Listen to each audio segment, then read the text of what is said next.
Edukasyon sa Pagpapakatao 6, Quarter 1, Week 6 hanggang Week 8. Milk Base. Ang paksa ng ating aralin sa araw na ito ay paggamit ng mapanuring pag-iisip. Hello kids, it's me, Teacher Frel. Don't forget to subscribe, like, and share, and hit the notification bell for the latest video. You can also follow my Facebook page, Teacher Frel TV. Ang ating aralin para sa asignaturang edukasyon sa pagpapakatao ay ang paggamit ng mapanuring pag-iisip. Para sa most essential learning competencies, nakagagamit ng impormasyon, wasto o tamang impormasyon. Ang aralin na ito ay inihanda para sa ika-6 na baitang upang makatulong sa pag-aaral ng edukasyon sa pagpapakatao. Layunin ng paggamit ng ito na higit pang hubugin ang kakayahang pangkaalaman, pandamdamin, at mabuting asal ng mga mag-aaral. Ang araling ito ay tumatalakay sa pasya mo at pasya ko para sa kabutihan ng mga tao. Masdan kung paano ito na ipakikita tulad ng nasa larawang mula sa Save the Children. Inaasahang pagkatapos ng araling ito sa ika-6 na baitang, ikaw ay inaasahan na una, na ipapamalas mo ang mabuting pagpasya hindi lamang para sa sarili kundi pati sa kapwa at pamilya. Pangalawa, nakalilinang ng mapanuring pag-iisip. Pangatlo, may sapat na kaalaman sa paglutas ng suliranin at pagtitimbang-timbang ng mga maaaring gawin. At pang-apat, natututong pumili ng pinakamabuti para sa nakararami. Ngayon ay dadako na tayo sa pagsasanay bilang isa. Basahin ang kwento at sagutin ang mga tanong sa ibaba. Isulat ang sagot sa iyong kwaderno. Narito ang kwento na may pamagat na Desisyon Ko para sa Kabutihan Ko at Pamilya Ko ni Lilibet M. Velasco. Buwan ng Marso, 3 araw bago ideklara ni Pangulong Duterte ang community quarantine para sa Metro Manila. Si Mang Rodel ay isang manggagawa sa nasabing lugar. Puno ng takot at alinlangan ang kanyang isipan. Hindi malaman kung uuwi sa probinsya kung saan nandoon ang pamilya o mananatili sa syudad na walang kasiguraduhan. Nagpaalam siya sa kanyang amo na uuwi muna sa pamilya at babalik na lang kapag wala na ang pandemic, subalit hindi siya pinayagan nito. Kapag umuwi ka, wala ka ng trabahong babalikan, sagot nito. Sa kabilang dako, puno ng pag-aalala ang kanyang pamilya. Anong kakainin mo dyan kung wala na kayong trabaho at ipasara ang inyong kumpanya? Tanong ni Jonah sa asawa. Umuwi ka muna dito para sa kaligtasan mo. Tulong-tulong na lang tayo na harap sa problema. Dagdag nito. Pinag-isipang mabuti ni Mang Rodel ang mga bagay-bagay.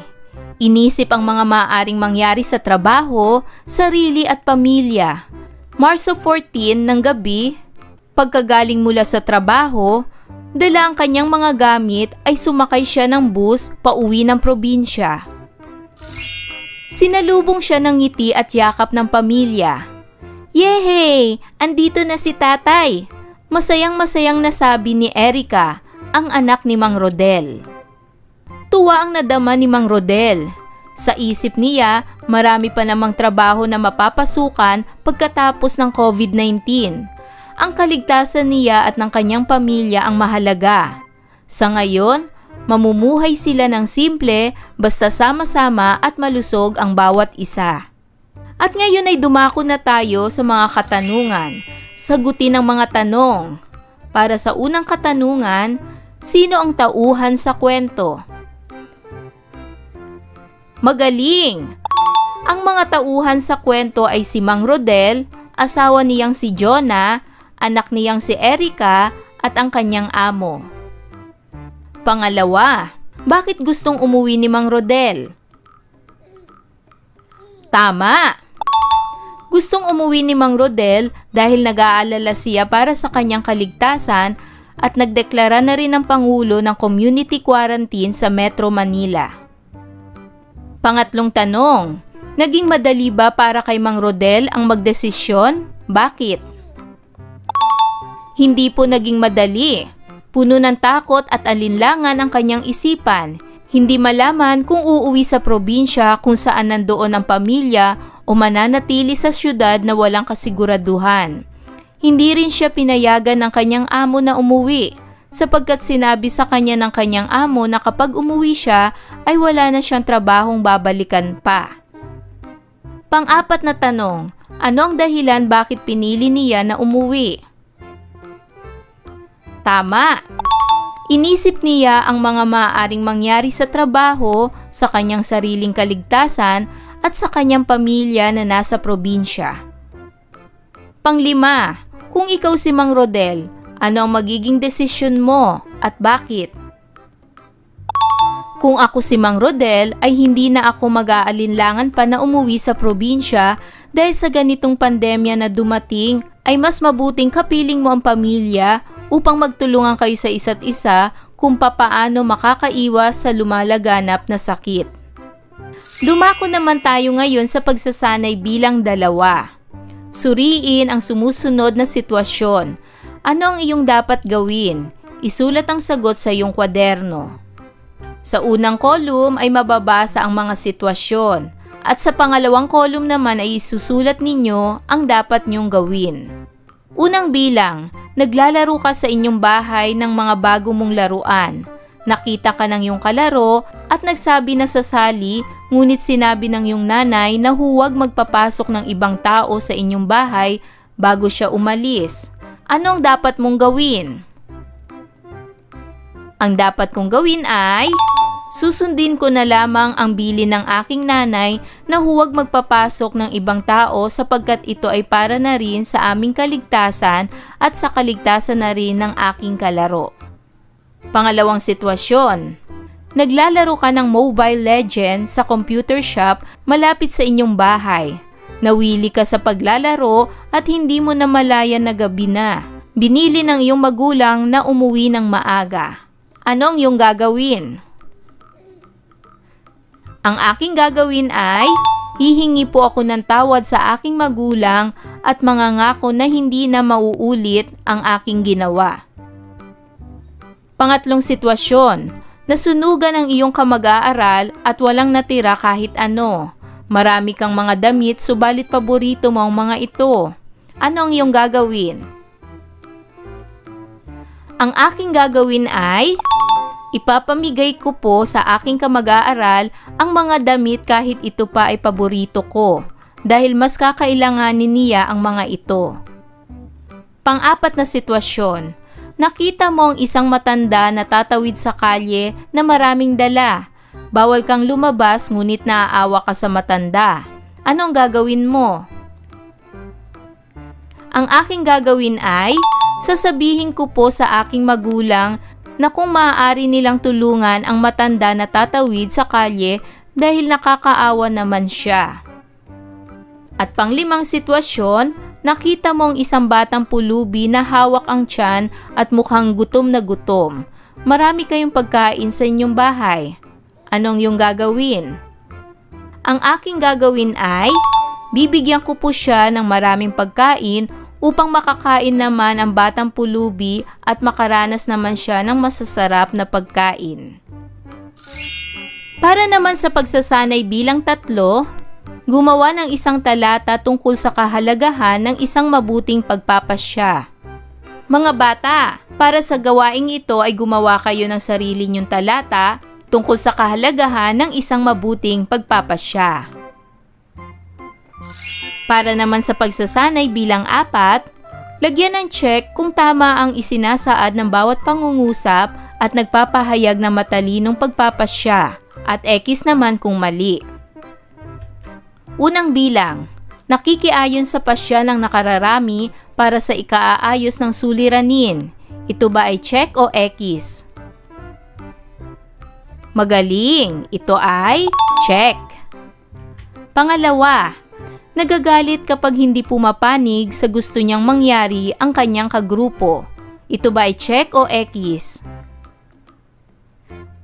Tama, ito ay X. Pangatlo, iniisip ang mga sasabihin bago magsalita upang hindi makasakit ng damdamin. Ito ba ay check o X? Tama, ito ay check. Pang-apat, mahinahong makisama sa mga kasama sa grupo. Ito ba ay check o X?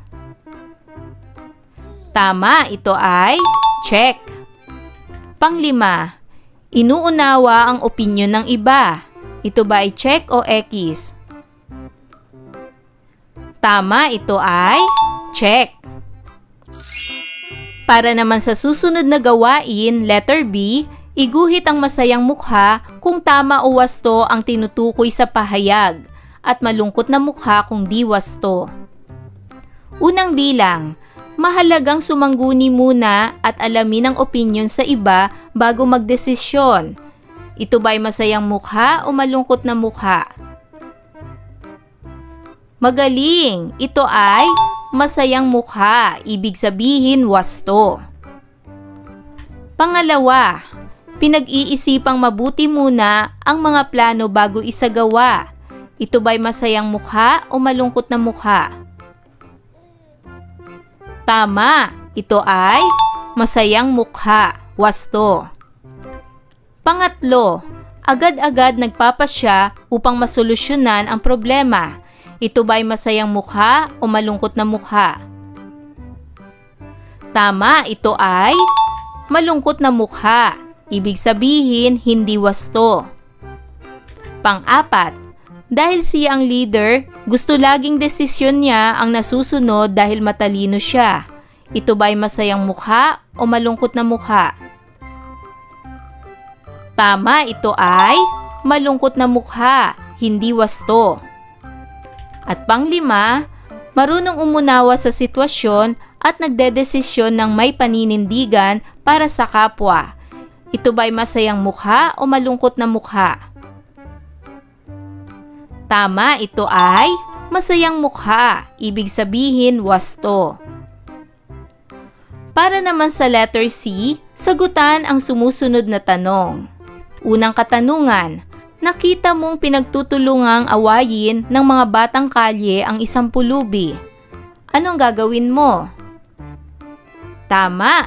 Para sa halimbawang kasagutan, hihingi po ako ng tulong sa mas nakatatanda sa akin upang pigilan ang mga umaaway sa pulubi at pagsabihan sila na hindi tama ang kanilang ginagawa. Pangalawang tanong, may nagtatapon ng basura sa ilog. Ano ang gagawin mo? Ang aking gagawin ay, akin siyang sasawayin na hindi dapat siya nagtatapon ng basura sa ilog at ipaalam sa kanya na ilagay sa tamang tapunan ang kanyang basura.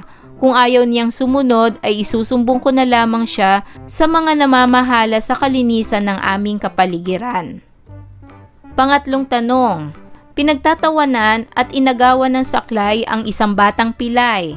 Anong gagawin mo? Ang aking gagawin ay, tutulungan ko ang batang pilay at pagsasabihan ng mga nangiinis sa kanya na hindi tama na pagtawanan at saktan ang mga may kapansanan.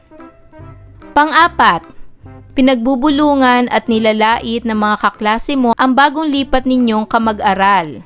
Anong gagawin mo? Ang aking gagawin ay, sasabihin ko po sa aking guro ang ginagawa nilang panlalait sa bago naming kamag-aral upang mapagsabihan sila ng aming guro na hindi magandang manlait ng kapwa. Para naman sa pagsasanay bilang 5, sa pamamagitan ng semantic web, isulat ang mga bagay na may kaugnayan sa matalinong pagpapasya. Sa gitna ay matalinong pagpapasya. Ang matalinong pagpapasya dapat ay pag-isipang mabuti. Maglaan ng sapat na panahon. Hindi kailangang pabigla-bigla. At marami ang dapat isaalang-alang. Para naman sa gawain letter B, tulungan si Nika sa kanyang problema. Anong pa siya ang nararapat gawin ni Nika? Ang mga magulang ni Nika ay nagtatrabaho sa Manila. Umuwi sila at sumunod sa protocol ng home quarantine. Sobrang miss na ni Nika ang kanyang mga magulang. Gusto niyang lumabas ng bahay at puntahan ang mga ito sa lugar kung saan sila naka-quarantine. Paano ninyo matutulungan si Nika? Anong desisyon ang dapat niyang gawin? Para sa aking halimbawang kasagutan ay narito. Bilang kaibigan ni Nika, bibigyan ko po siya ng payo na huwag na munang puntahan ang mga magulang niya sa quarantine area upang hindi rin siya makakuha ng sakit na COVID-19. Mas mabuting sumunod na lamang sa protocol ng pamahalaan upang maiwasan ang sakit na ito. Para naman sa gawain letter C, sumulat ng isang journal na naglalahad ng karanasan na ikaw ay gumawa ng isang desisyon at isulat kung ano ang naging bunga nito. Mga bata, gawin ninyo ang gawaing ito ayon sa sarili ninyong karanasan. Para naman sa pagsasanay bilang 6, basahin ang sitwasyon at magpasya kung ano ang nararapat gawin. Basahin natin ang sitwasyong ito. Nakita mo sa Facebook ang isang matanda sa tabi ng kalye na payat at gutom na. Siya ang isa sa mga naapektuhan ng lockdown dahil sa COVID-19. Malapit lang ang bahay ninyo sa tinutukoy na kinalalagyan ng matanda. Hindi ka maaaring lumabas dahil wala kang quarantine pass. May kaya kayo sa buhay at marami kayong supply ng pagkain. Ano ang iyong gagawin? Para naman sa gawain letter B, isulat sa loob ng speech balloon ang maaari mong sabihin para matulungan ang matanda.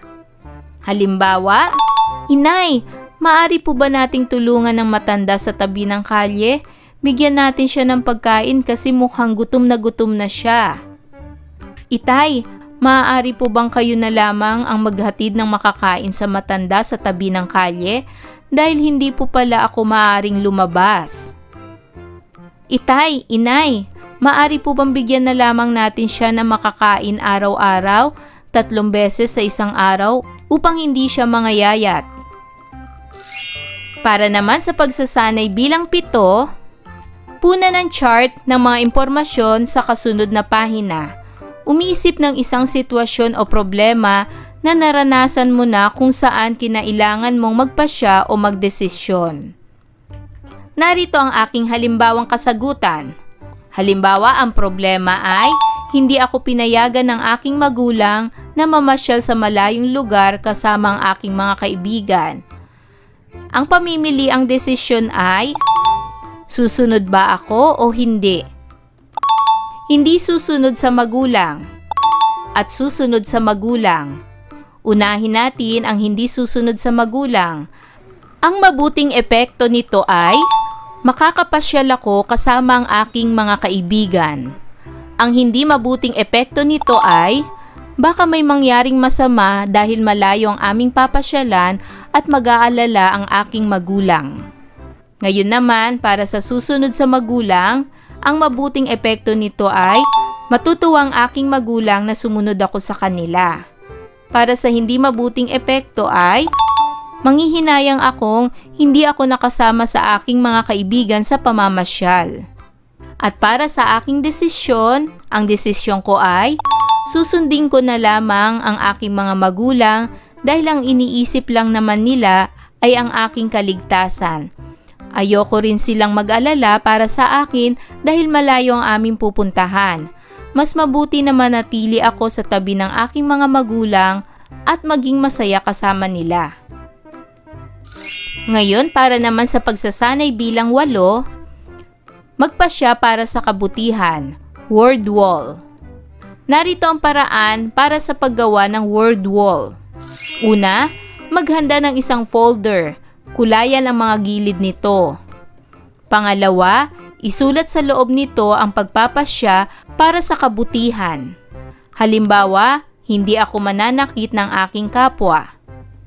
At pangatlo, idikit ang mga gawa sa Manila paper at ipaskil sa tahanan. Ito ngayon ay tinatawag na word wall. Para naman sa gawain letter B, pag-ugnayin ang suliranin at pagpapasyang gagawin. Sa unang column ay hanay A at sa pangalawang column ay hanay B.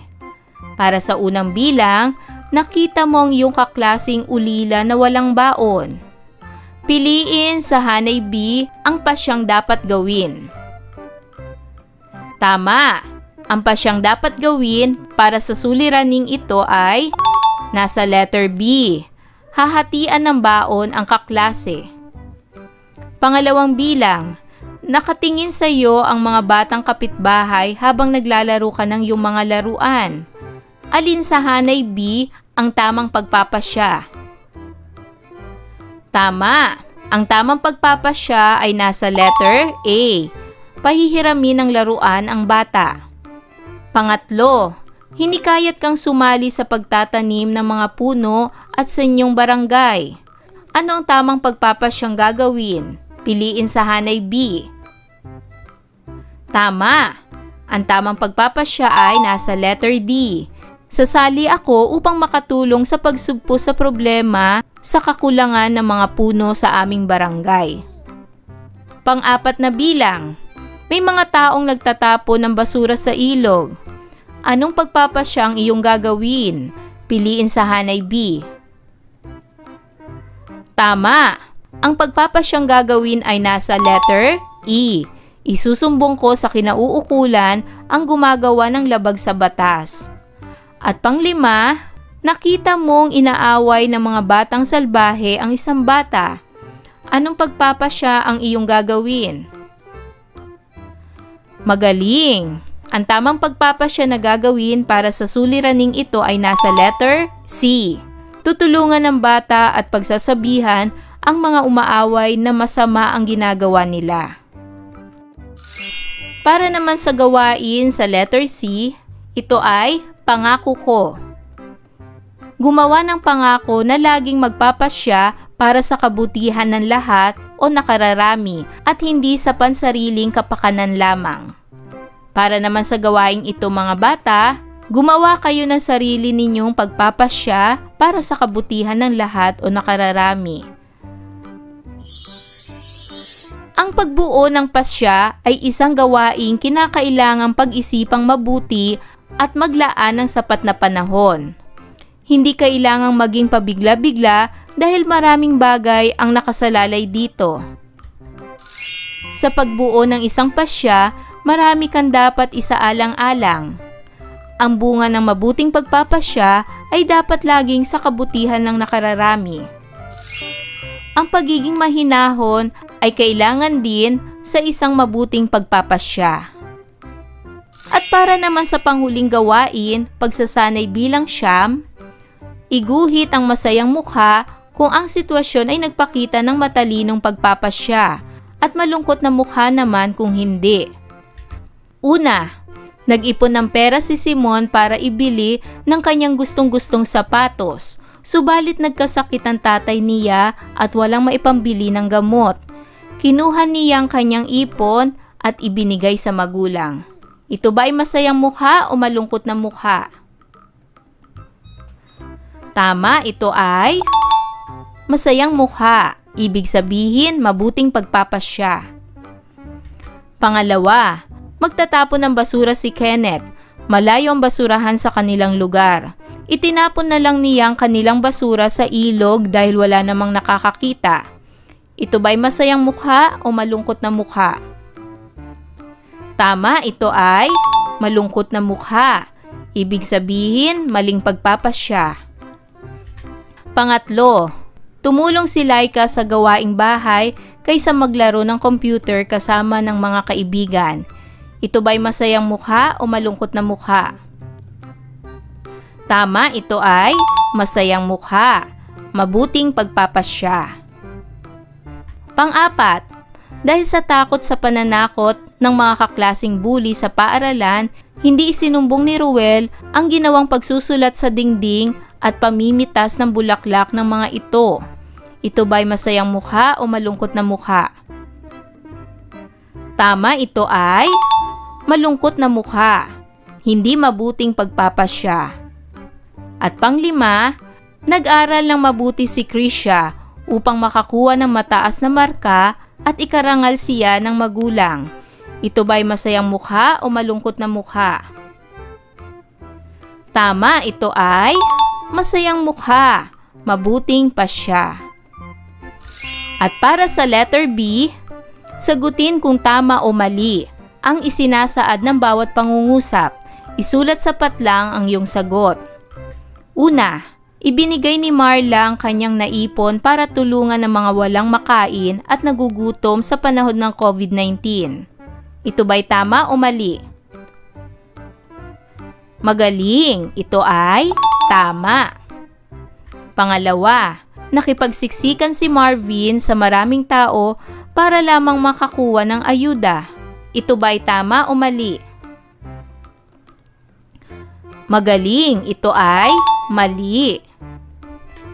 Pangatlo, tumulong sa pamamahagi ng relief goods at sumunod sa safety protocol upang hindi mahawaan ng virus. Ito ba'y tama o mali? Magaling, ito ay tama. Pang-apat, pinagtawanan ni Jambi ang mga umiiyak na apektado ng pandemya. Ito ba'y tama o mali? Magaling, ito ay mali. At panglima, naghatid ng tulong si Angel sa mga lugar na apektado ng COVID-19. Ito ba'y tama o mali? Magaling, ito ay tama. Ayan mga bata, naunawaan niyo ba ang ating aralin sa araw na ito? Kung ganon, magaling! Mga bata, sana'y marami kayong natutunan sa ating aralin. Hanggang sa susunod na video lesson, paalam! Thanks for watching!